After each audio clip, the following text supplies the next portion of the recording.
this is Margaret Jameson, Granny Maggie from Granny Magic, and I'm here today with our next tarot card, the Tower. This is up there with one of the three most frightening cards for people to see in a reading, I think.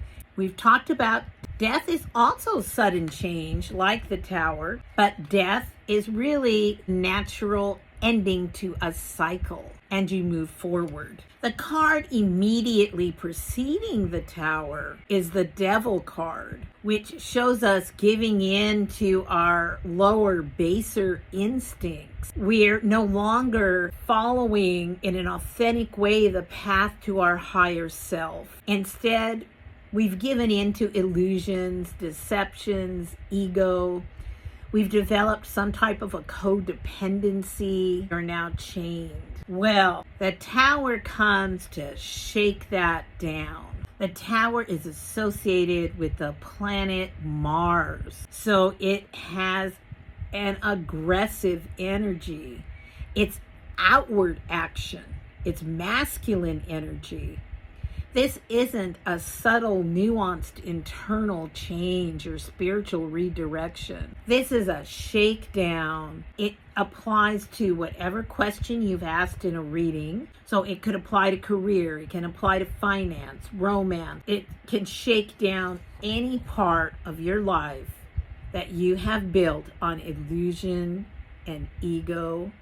Towers at the time tarot cards were created were representative of man's ego. Think of the Tower of Babel. But, it was a sign of authority, wealth, and power when a leader built a tower. And you see the crown up at the top, societal authority, norms, all the things our ego clings to is represented in that crown.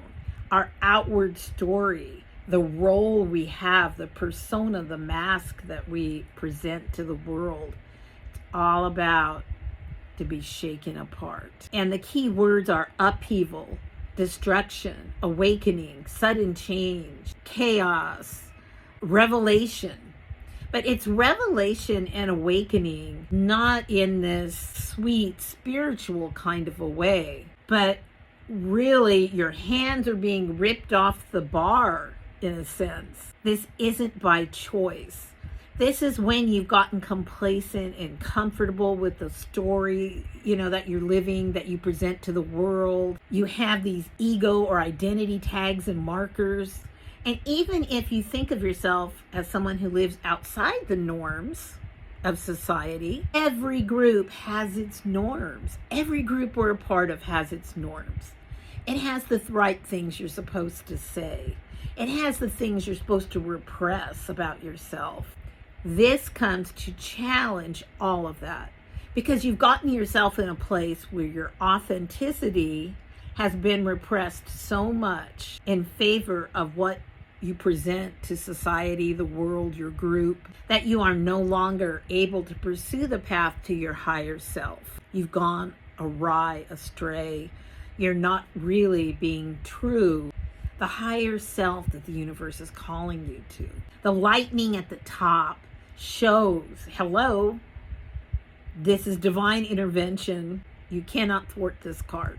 The fire in the card represents destruction that comes before the transformation. When this card appears, it also can be alerting you in some cases to some kind of negative type karma that you're carrying, that you may have brought into this life with you, that you're now being released from. So that's the good part.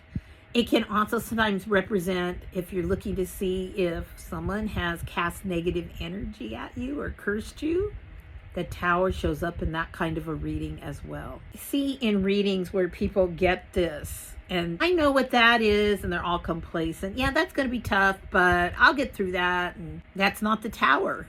That's you still trying to be in control of the narrative. That'll happen a lot if you're reading for someone and the Tower shows up in a reading. They want to express, I've got this. It's all under control.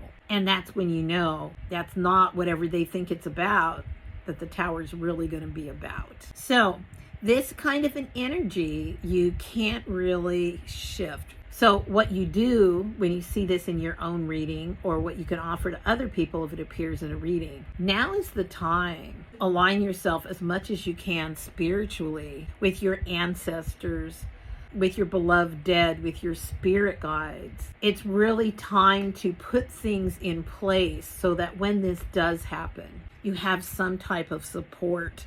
You have some kind of emotional, spiritual net to kind of catch you and ease you through this process, because it's going to be tough.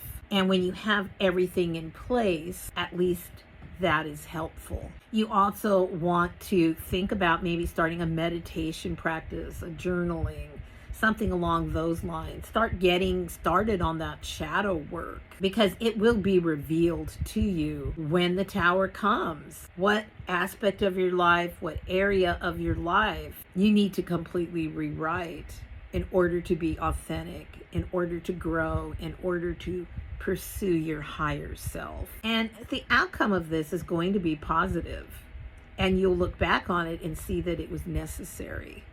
But at the time, don't whitewash this card. This card is tough. If it's in the past, you'll know somebody's really gone through something, and usually you'll see the cards are showing them moving forward. If it's in the present, really encourage the shadow work. Encourage connecting in whatever way they can with spirit. And if it's in the future, the same goes for that as well. Going to be outward actions. It's not like the hangman. This is not internal change at first. And it's as a result of seeing how this plays out in your life. That's what's going to create an internal change and allow you to move forward into transformation and growth. The more you work with it, the more you'll understand the tower energy. Time to surrender and let go. It's going to happen anyway. So many blessings. I hope that helps give some meaning to when you find the tower card in a reading.